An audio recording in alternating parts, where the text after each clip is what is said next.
it didn't do it. Oh my word. Do it again. 1, 2, 3, let's go! Hey! What's up? Let's go! Party time! Put your hands up! Alright! Absolutely not.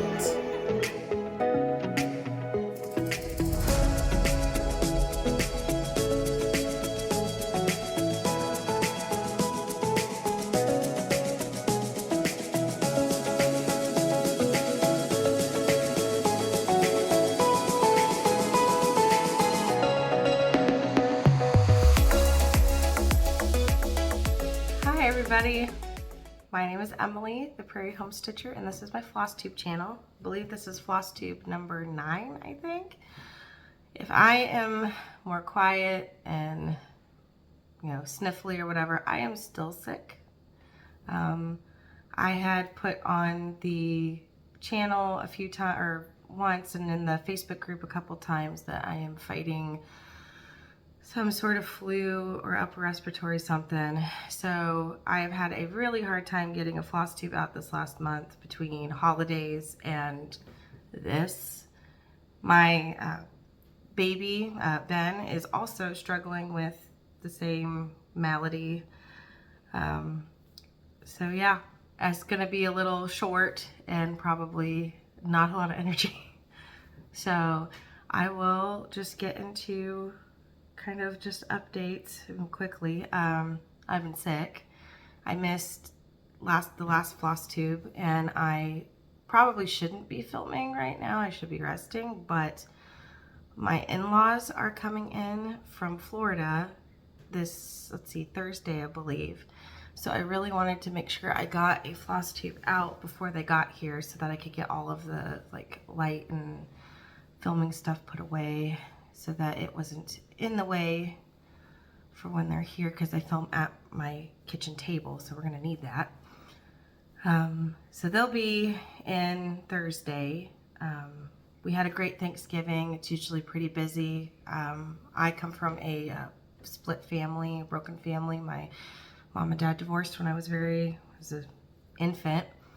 So holidays get kind of crazy, and then add being married on top of that. So now you've got, I've got my husband's family, plus my dad's side of the family, plus my mom's side of the family. So it can get pretty, pretty chaotic. But it was wonderful. It was good to spend time with my grandma and grandpa on my dad's side, and my aunt and their kids. And I'm always encouraged and blessed when I go over there and get a chance to talk with them and see my cousins.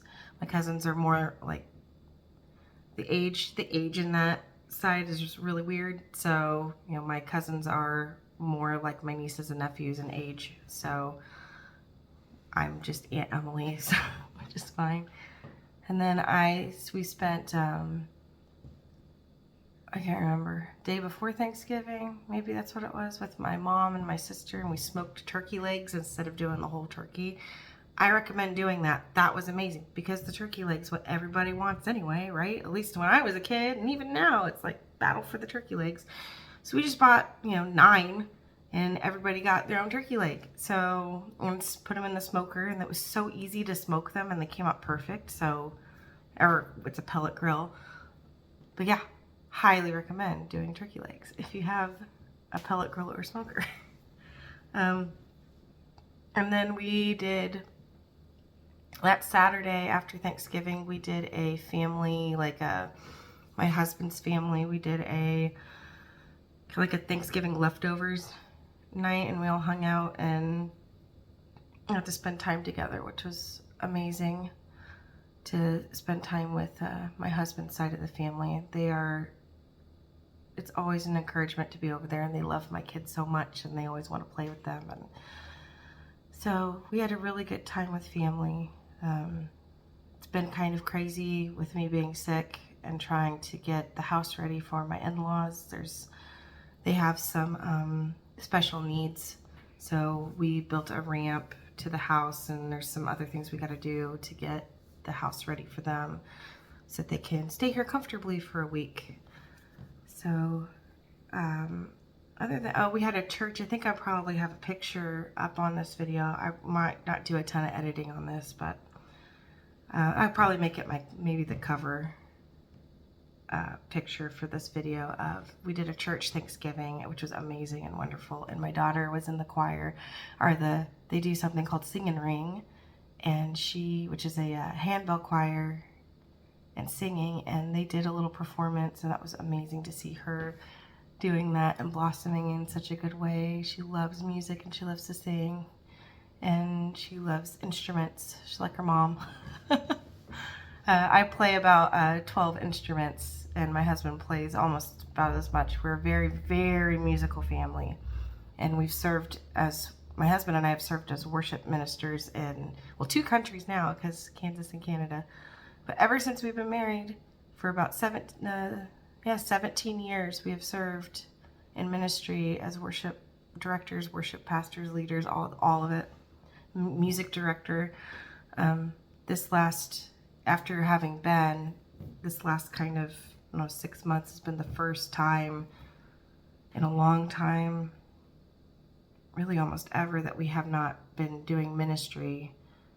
And I think God is just having us have a pause, which is good as a family, to just kind of calm everything down and get through the baby phase and explore different ways to serve, like for me, and writing, and which I would love that to happen. I have not heard back on the book yet. I've had a couple rejections, but they were more like canned emails. One was more of a canned email. The second one was more of, she liked it, but she has something similar on her docket right now, and it would be a conflict of interest for her to take on 2 authors trying to push the same or similar types of books. So we'll see. I still have about, I don't know, half dozen out there floating around.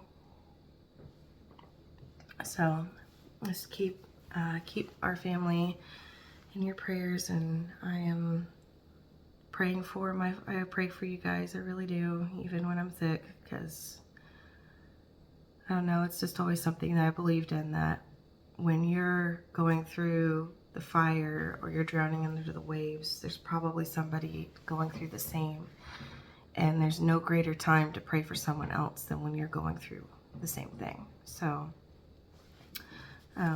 yeah, let's get on to cross stitch. I'm going to take just a pause, and I think I'll get some water and a cough drop. I'm back. Okay, no cough drop, but it's just the ones we have, I don't like them. Okay, let's get into cross stitch. I have a finish, like a fully finished something. I made I told myself, even while I was sick, I was going to do this. I wanted this done so bad. And it is Bless and Keep by Sweetwing Studios. I have it fully finished, and I put it in a frame. I thought I did a pretty good job of this. So there's no glass because it's too 3-dimensional. There we go. Yeah, I got it all done. It looks amazing. So how I did this was, and I know people do it, I was considering trying to do a lacing on this, and then I started doing it, and I thought, I'm not going to redo this anytime soon in any different way. And it's small. And I think that's because when I finished this is when I was starting to get sick. So that kind of snowball was already starting, the fatigue and everything. It's like, I just want it done. So I did hot glue. So I did 2 pieces of sticky board. So this on the back is just a piece of sticky board. There's no batting. I just took some fabric that I had, a fat quarter, I believe I got at Joann's, and I put it over a piece of sticky board that fit this frame, which is a clearance from Hobby Lobby. It's a 5x7 frame, and I did that as the background sticky board. And then this I just did hot glue. So I did the standard sticky board with the I only did one piece of quilt batting, and then, what did I do two? I think it's just one piece of quilt batting, and then put the cross stitch over it, and I just hot glued it because I could not be bothered with trying to lace it, and I'm pretty sure I cut it too small to lace anyway. I know it's like uneven, I know it's not perfect, I don't really care. It's the fact that I actually did it, that I actually got something, because I've told you guys before, I get scared and I got things sitting that I won't finish because I get nervous that I'm going to screw it up. And yeah, it's probably a little crooked. I don't care.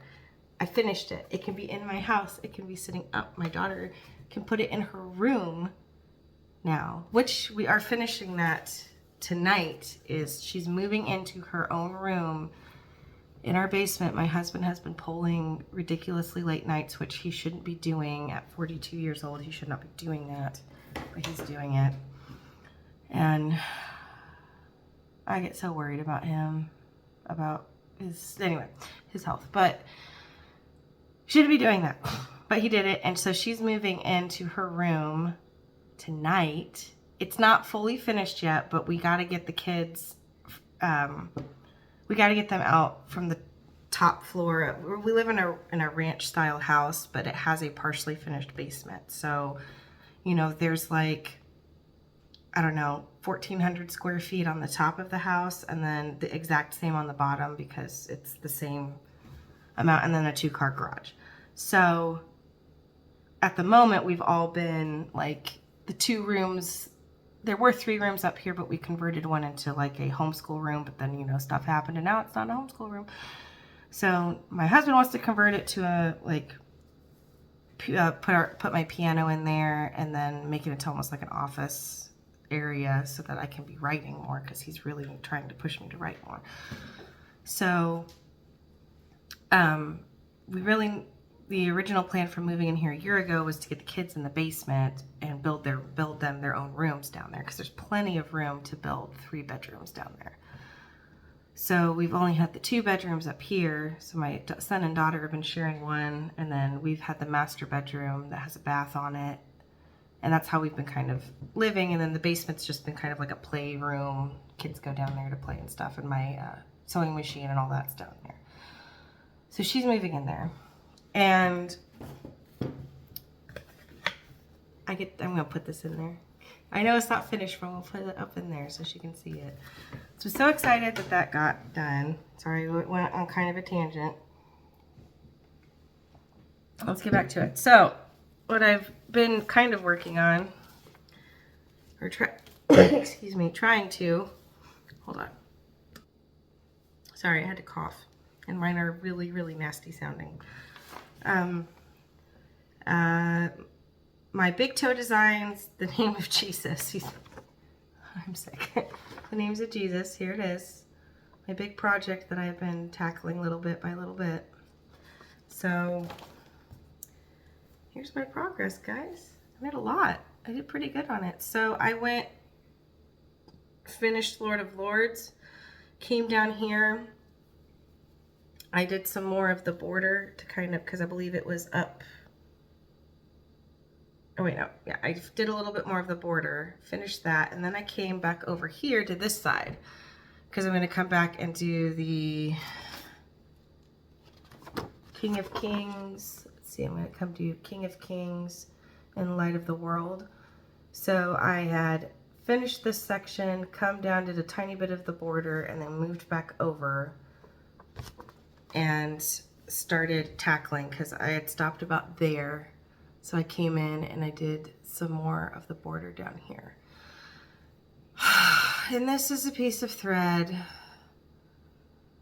that was longer, but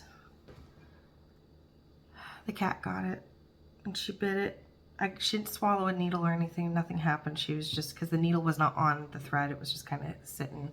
I had the needle put away, thank goodness, but she bit the thread off. She didn't swallow the thread either, because I saw her do it and I rushed and got it. So, yep. Oh, you can see her little poke marks of her little claws. Oh, great. So yes, that is my progress on that. I did pretty good. I really enjoy stitching on it. I've been watching through The Chosen while I stitch on it. I have opinions about that, but we won't go into that if you guys want to know my opinion.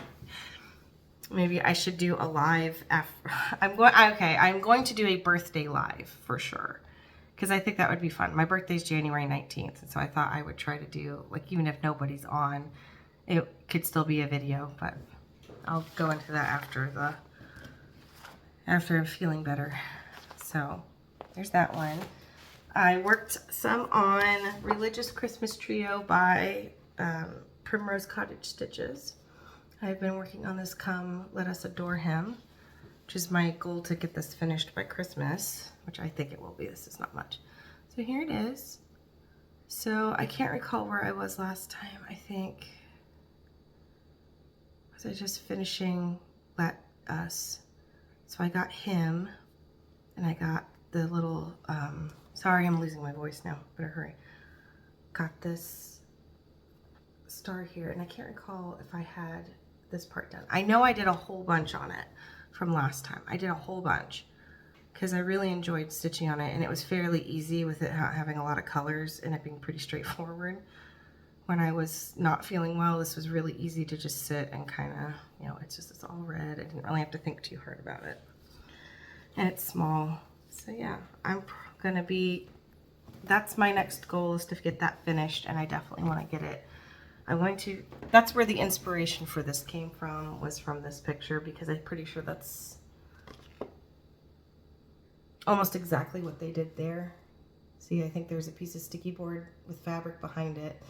Looks like they had some rickrack there, but I don't know. And then they just did that. So that's how I did this, and I'm gonna do the same for this one. I'm almost done. I got one more, and then we're gonna be done. Okay, I'm gonna go take a nap. So the last thing I was working on, which it didn't get, it doesn't look like there's a ton done on it, but I promise you, it was a process. I have been working on the Nutcracker Village by Cottage Needleworks. I'll show you the two. It's one of those sets of multiple patterns. So, excuse me. I'll show you the two that I was kind of working on. So I have, which is this one? Sugar Plum Sweet Shop, and then Chinese Tea Room is what I was working on. So when I had put this on hiatus for about like 2 years, I got mad. Oh, my ears are plugged. I got mad at it because the white on here is B5200. Okay, so here's the big center that I had finished. And I had done everything in B5200. I did it right. But the last time I was really, really sick and I was in the hospital and with fever, and I had like pneumonia. There's like different types of pneumonia. I had 3 different kinds, like in different quadrants of my lungs. Plus I couldn't swallow anything because my throat was so swollen and everything. I had infection everywhere. I was in the hospital for a week, getting pumped full of antibiotics and steroids, and on, you know, being fed liquid and all that. So when I had been working on it while I was in the hospital, which was stupid, I did not use B5200. I used white because something else I had with me had white, and I guess I wasn't paying attention and got them mixed up. So all of these snowflakes were done in white, and it was pretty obvious when you looked at it that it was white, not B5200, because there was not brightness, and it was hard to not just leave it because, you know, all the other snowflakes are that bright white in the snow, and I just, so I went and took out all of the snowflakes, and now I'm realizing I missed one when I was stitching because I'm sick again. I gotta stop stitching when I'm sick. That one, I gotta go back and put that one in there. But anyway, I went back, I took out all of that, all of those snowflakes, and I went and redid all the snowflakes. So now what's left is the house. This is white. This is white. All of this trim is white. I'm going to leave it because it's the house. I don't think it's that big, that noticeable. I do think if you looked at this from afar, even from here you can tell. You can see this has more of a yellowish tint and this is more bright. But I feel like had I left the snowflakes, you would have, and I finished the whole piece, you would have totally been able to tell. But I just feel like with it already having green, I feel like I can, and it's so very little of it, I feel like I can get away with not having to rip all that out. And just, I took the white out of the bag that it was in. I just got rid of it. Like, there's no accidents this time. So I went in, I went in and I did that, and I did the snowflakes, and then I came in and I started on the door, the yellow of the door. So coming back to finish, I'd like to get her done. I don't have them all. So, I mean, if you've got them and I can borrow them, huh? No, I think I have up to, I don't even know what I have and what I don't have. I think I have the other two that go across the row here. I think that's all I bought. So there's 1, 2, 3, 4, and then there's the 2 here and the 4 on the bottom. So I have, yeah, I have 2 more left, and I need to buy the rest of the set, or figure something out there. So as you can see, I am definitely, we are losing energy and stamina. So I will leave you guys with just one thought that I had. I have been trying to start going through, I don't know if you guys have seen this, it's called the Bible Recap. It's literally going through, it's a 1-year guide to going through the Bible. And I tried starting it a while, like, I don't know, a couple years ago, and then, you know, I got sick, and then life, and then baby and stuff. And so when I was going through boxes in the garage this week, trying to make some more room for storage, I found it, and I thought, I really need to go through that. So I started going through it, and there was just one small spot in my reading that really stuck out to me in Genesis, because I was doing day 2. And it's during the flood. It's the story of the flood, and which is a very familiar story for a lot of people. But there was one section of it that just, like, I don't know, made me think. So it'd be Genesis 6:5. The Lord observed the extent of human wickedness on the earth, and he saw that everything they had thought or imagined was consistently and totally evil. And this is what really got me, was, so the Lord was sorry he had ever made them and put them on the earth. It broke his heart. And the Lord said, I will wipe this human race I have created from the face of the earth. Yes, I will destroy every living thing and all the people and animals that scurry on the ground and the birds, and I am even sorry I ever made them. But Noah found favor with God.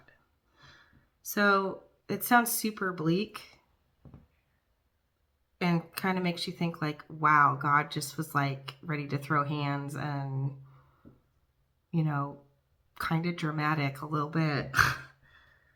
But I have a NLT study Bible that I read out of, and it makes note down here that says, does this mean that God regretted creating humanity? Was he admitting he made a mistake? No, God does not change his mind. Instead, he was expressing sorrow for what the people had done to themselves. And as a parent might express sorrow over a rebellious child, God was sorry that the people chose sin instead of him. And it grieved God. Our sins break God's heart as much as it did in Noah's day.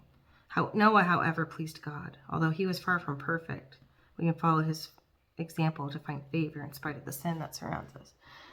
So what really kind of got me was this.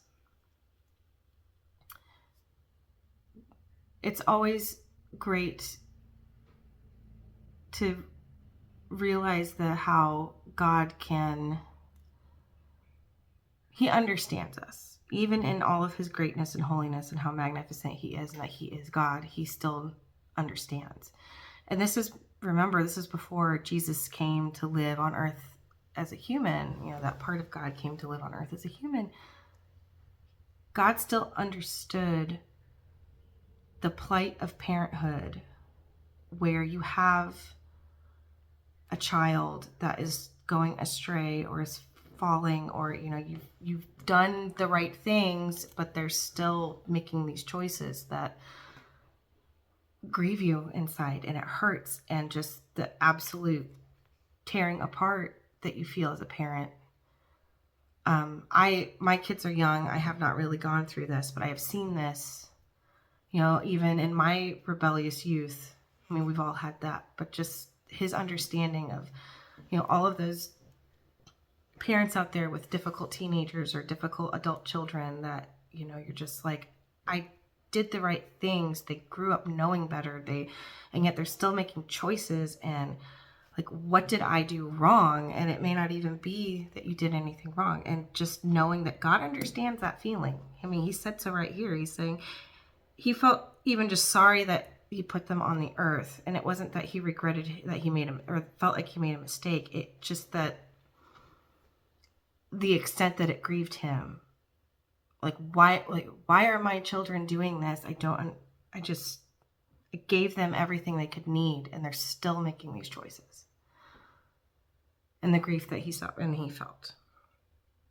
And the fact that, he had to discipline his children. And again, of course, that is a similar